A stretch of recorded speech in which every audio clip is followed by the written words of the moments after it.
मोदी सरकार चीन को एक के बाद एक झटके दे रही है। चीन ने भी नहीं सोचा होगा कि उसे ऐसे झटके पर झटका मिलता जाएगा। अब सरकार ने चीन को एक और झटका देते हुए रंगीन टेलीविजन सेट के आयात पर प्रतिबंध लगा दिया है। इसके पीछे का मकसद घरेलू विनिर्माण को बढ़ावा देना है। डीजीएफटी यानी director general of foreign trade ने एक अधिसूचना में कहा है कि कलर टेलीविजन की आयात नीति में बदलाव किया गया। अब इसे फ्री से प्रतिबंधित कैटेगरी में डाल दिया गया है। किसी भी सामान को प्रतिबंधित कैटेगरी में डालने का मतलब है कि उस सामान का आयात करने वाले को इसके लिए डीजीएफटी से लाइसेंस प्राप्त करना होगा। डीजीएफटी वाणिज्य मंत्रालय के तहत आता है। भारत में सबसे अधिक टीवी सेट चीन से ही आयात किए जाते हैं।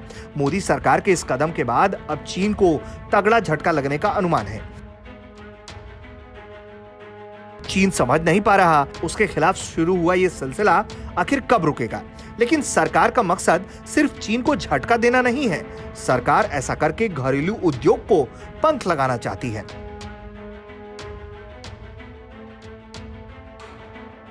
इससे घरेलू उद्योग को एक शानदार मौका मिलेगा। इससे पहले मोदी सरकार ने सरकारी खरीद में चाइनीज कंपनियों की एंट्री बैन कर दी थी। मतलब केंद्र और राज्य सरकार की तरफ से किसी भी तरह की सरकारी खरीद में चाइनीज कंपनियां बोली में शामिल नहीं हो सकती हैं।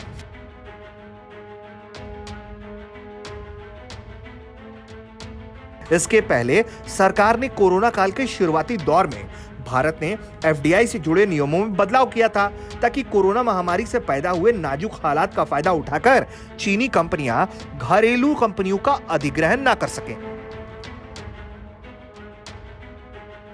और फिर राष्ट्रीय सुरक्षा का हवाला देते हुए सरकार ने टिकटॉक, हेलो, यूसी ब्राउजर जैसे चीन के 59 मोबाइल ऐप्स पर बैन लगा दिया। हाल ही में बैन किए गए ऐप्स के 47 नए क्लोन ऐप्स बनाए गए जिन्हें बैन कर दिया गया। अब सरकार के निशाने पर 275 और चीनी ऐप्स हैं जिनको लेकर समीक्षा की जा रही है। फिलहाल एलएसी पर भारत चीन की आक्रामकता का सख्ती से जवाब दे रहा है और अर्थव्यवस्था के मोर्चे पर भी उसे झटके पर झटका दे रहा है।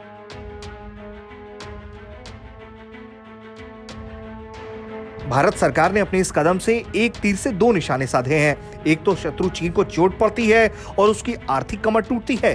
दूसरी तरफ भारत का घरेलू बाजार और भी अधिक मजबूत होता है।